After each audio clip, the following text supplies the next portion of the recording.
Welcome friends. तो आज हम पढ़ेंगे नया topic product of two vector. इसके अंदर आपको सिलेबस में दो पढ़ना है। एक पढ़ना है स्केलर या डॉट प्रोडक्ट या क्रॉस प्रोडक्ट या वेक्टर प्रोडक्ट। ठीक है, तो ये दोनों नाम एक ही हैं, स्केलर कहो या डॉट प्रोडक्ट कहो।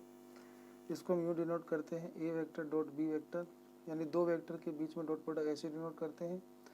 और क्रॉस को हम ऐसे डिनोट करते हैं, ए वेक्टर और एक क्रॉस का निशान बी वेक्टर। ठीक है, तो ये दो आपको मतलब किसी वेक्टर में जो प्रोडक्ट या मल्टीप्लाई कैसे करते हैं तो वो दो तरह का होता है। एक होता है डॉट प्रोडक्ट करना, एक होता है क्रॉस प्रोडक्ट करना। तो ये पढ़ना है। तो हम पहला पढ़ेंगे आज स्केलर या dot product of two vector. तो scalar product of two non zero vector. तो अगर हम दो नॉन जीरो वेक्टर ले लें, मान लें A vector and B vector are two non zero vector, यानी ये जीरो वेक्टर नहीं है, तो A vector dot B vector को ऐसे डिनोट करते हैं। तो A vector dot B vector बराबर होता है ए वेक्टर का मैग्नीट्यूड मल्टीप्लाई बी वेक्टर का मैग्नीट्यूड और ये कोस थीटा। ठीक है, तो ये फार्मूला आपको याद करना है। तो ये जो ए का मैग्नीट्यूड है ये भी एक स्केलर नंबर है, बी वेक्टर का मैग्नीट्यूड ये भी स्केलर है, और कोस थीटा एक एंगल है, तो एंगल भी रियल नंबर में है, तो ये भी एक स्केलर है। तो यानी ये जो तीनों के तीनों हैं ये केवल एक मैग्नीट्यूड देते हैं, इसमें डायरेक्शन नहीं होती। ठीक है, तो इसमें डायरेक्शन, इसमें केवल मैग्नीट्यूड है, यानी ये सब एक स्केलर नंबर है। तो इसीलिए इसको हम बोल देते हैं स्केलर प्रोडक्ट,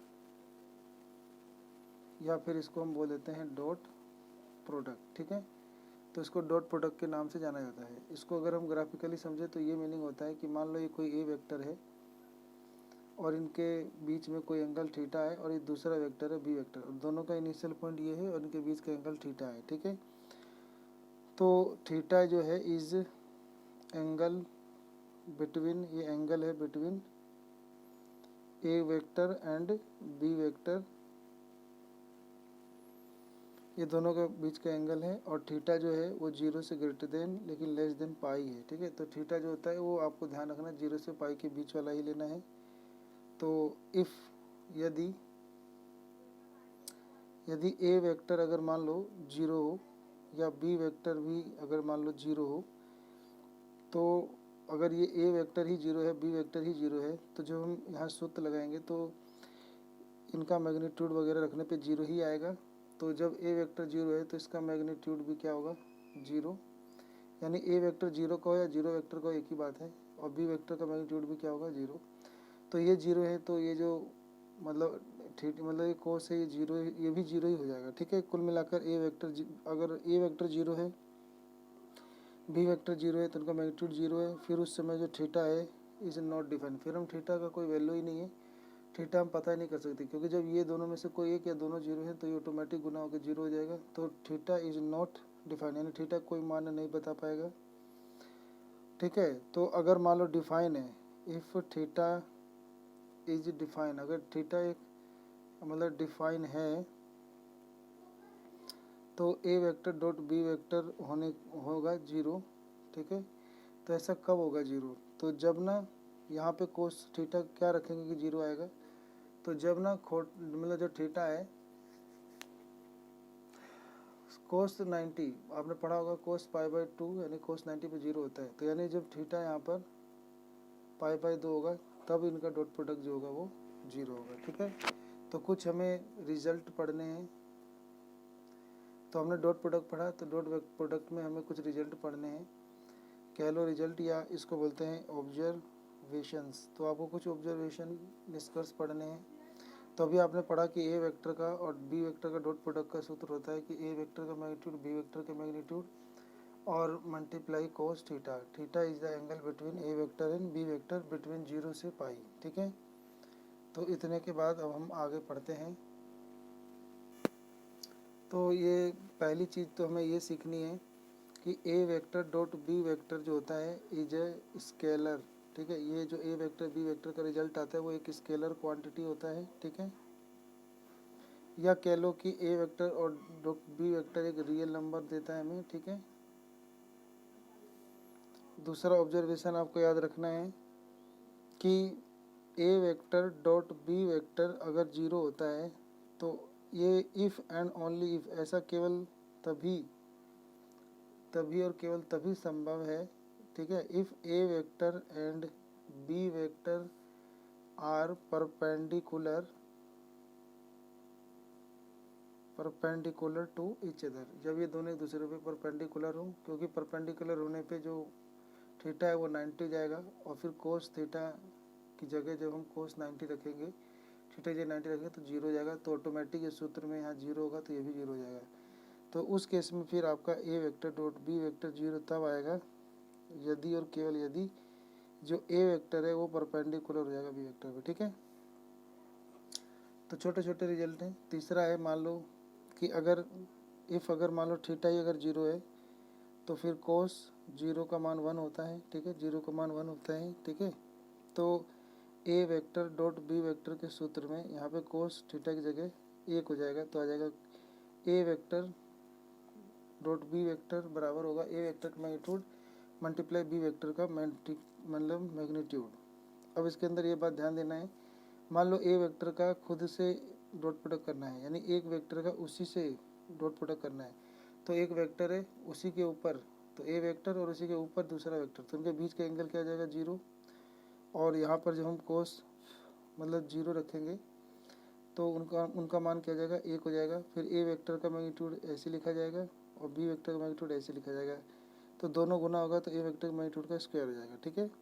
तो ऐसा तभी हो सकता है जब आपका जो थीटा है वो 0 डिग्री है, ठीक है, या कोस थीटा जो है वो 0 है, ठीक है। इतना सब आपको याद रखना है, ठीक है। आगे नंबर 4 पढ़ेंगे कि अगर थीटा की वैल्यू पाई हो तो कोस पाई का वैल्यू क्या होता है, -1। तो सूत्र जो ए वेक्टर डॉट बी वेक्टर लगाया जाता था तो वो बन जाएगा माइनस का -1 गुना होगा, तो A vector B vector multiply cos pi का -1, तो -1 गुना होगा तो ये माइनस आ जाएगा, ठीक है। तो बस ये छोटी छोटी बातें हैं जो आपको बिल्कुल ध्यान रखनी है, ठीक है। तो इसके बाद आगे बढ़ते हैं। तो कई बार ऐसा होता है कि मान लो कि आई है, ठीक है, आई का डॉट प्रोडक्ट आई से करना पड़ जाए, या जे का जे से करना पड़ जाए डॉट प्रोडक्ट, या के का के से करना पड़ जाए डॉट प्रोडक्ट, ठीक है। तो इसका मान 1 होता है, क्यों, क्योंकि मान लो ये कोई आई के वेक्टर है, आई कैप है, इसी के ऊपर आई कैप है, तो इनके बीच का एंगल कोस थीटा क्या हो जाएगा, 0। तो जो सूत्र था उस सूत्र में अगर हम जब रखेंगे तो आई कैप क्या होता है, यूनिट वेक्टर, तो इसका मैग्नीट्यूड 1, तो सूत्र में रखेंगे तो इनका मैग्नीट्यूड 1, फिर 1, तो 1 गुना 1 और कोस जीरो भी 1, तो इसीलिए इसका आंसर 1 आएगा, ठीक है।